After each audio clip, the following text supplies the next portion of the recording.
Avoir son cheval à la maison, c'est le rêve de beaucoup d'amoureux des animaux. Et c'est arrivé très très souvent qu'on me demande si c'était réellement une si lourde charge de travail ou si le bout de jardin de Tata Huguette était assez grand pour mettre un poney pour la petite dernière. Alors je suis pas une experte, j'ai eu ma première jument il y a 7 ans. J'avais à l'époque une ferme avec des vaches laitières et des vaches à viande. Et ça m'a permis d'accéder un peu à mon rêve d'avoir un cheval à la maison. Donc ça fait 7 ans maintenant, depuis on en a 3. Et j'apprends encore chaque jour à connaître cet animal qui me passionne quand même depuis ma jeunesse. Ce que j'ai surtout appris, c'est que plus l'animal est gros et plus le travail est fastidieux. La manutention est importante et ça nécessite des installations qui sont quand même conséquentes et il faut être ingénieux parce qu'il ne faut pas que ça devienne le bagne. C'est pas le but. Il faut que ça reste un plaisir pour l'humain comme pour l'animal. Avant de penser à acheter Petit Tonnerre, faut avoir quelques infos en tête. Déjà, le cheval, c'est un animal grégaire, c'est-à-dire qu'il vit en troupeau. Il n'est pas fait pour vivre seul. Et si vous maintenez un cheval seul, quand je veux dire seul, c'est-à-dire sans autre équidé. Une chèvre, ça fera pas le taf que ferait un autre cheval. Donc, si vous maintenez un cheval seul, sans compagnon équidé, il risque de développer des TOC, des problèmes donc de santé, psychologiques, etc. ou de comportement. Donc c'est aussi un animal qui consomme environ, on va dire, 20 kg de foin pour être large, s'il est à volonté, par jour en hiver, et qui peut boire jusqu'à 60 litres d'eau. Donc c'est un animal aussi qui a besoin de se déplacer beaucoup, à l'image des chevaux sauvages, les Mustangs, qui font des kilomètres et des kilomètres tous les jours. Voilà, donc il vous faudra des grands parcs, ce qui implique beaucoup d'entretien et du matériel, etc.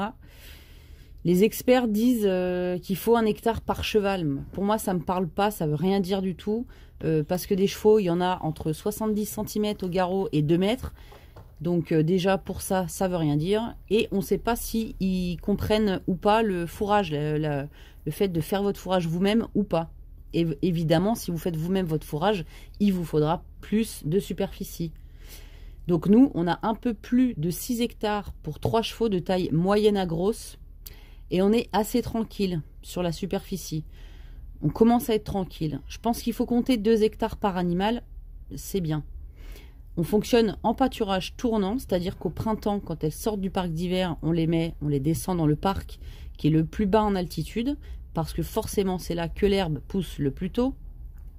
Et on monte petit à petit pour arriver au parc de montagne, donc presque semi-alpage, un peu plus de 1000 mètres d'altitude.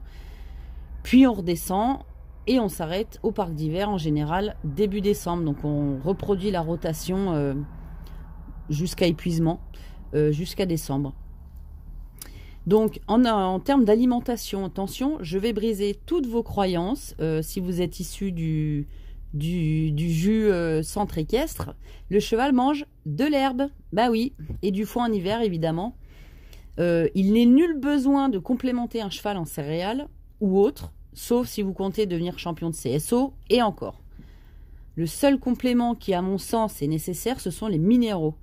Mais on rentrera peut-être dans le détail dans une prochaine vidéo si toutefois j'en refaisais une.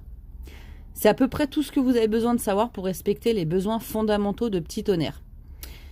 Donc ça y est, vous avez parqué et nettoyé votre parcelle et Petit Tonnerre arrive. Vous allez pouvoir profiter du beau temps pour aller vous promener avec lui.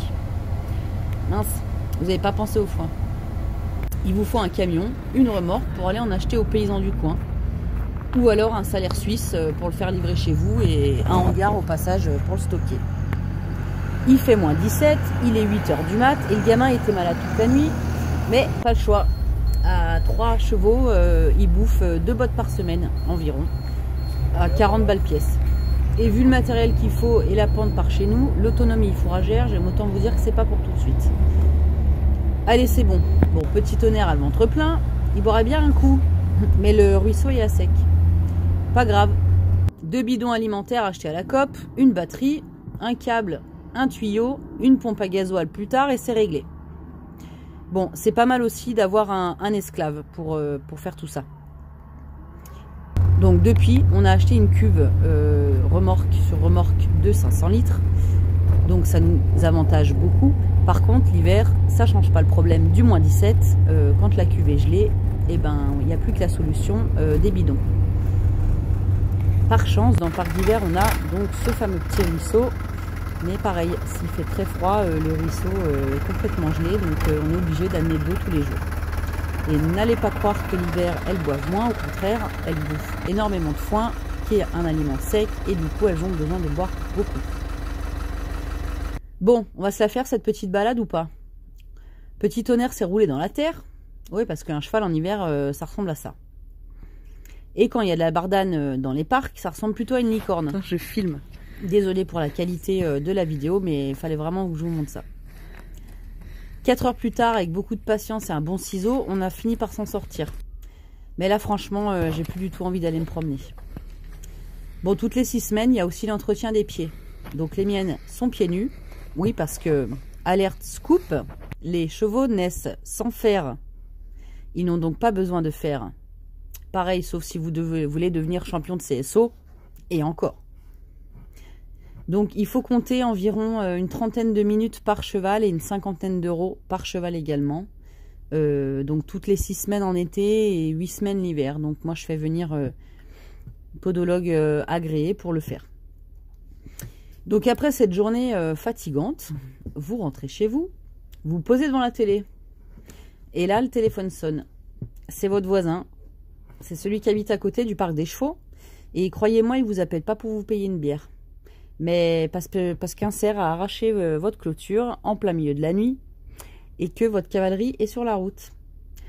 Bon, bah, il n'y a pas d'autre choix que de se lever, de s'habiller et d'aller réparer ce parc et rentrer les chevaux. Bon, il vous paiera quand même une bière après. Vous n'aurez pas totalement perdu votre journée. Hein. Bon, tout ça, ça a l'air bien emmerdant, mais c'est vrai qu'à l'heure actuelle, moi, je me verrais plus vivre sans chevaux. On doit faire 2 balades par an maximum. Donc on peut dire qu'ils ne servent pas à grand chose, à part nous coûter du temps et de l'argent. Mais je me dis que c'est un peu comme un chien de compagnie en fait. Ça sert à rien, mais on l'aime bien. On ne se voit pas vivre sans lui et les gamins sont contents. Si cette vidéo vous a plu, on pourra en reparler plus en détail, notamment le matériel qu'on a pour gérer l'entretien des parcs, le prix que ça nous a coûté éventuellement, et nos installations actuelles et nos installations futures, celles qu'on envisage pour se faciliter encore plus la vie. Voilà, et ben je vous dis à bientôt.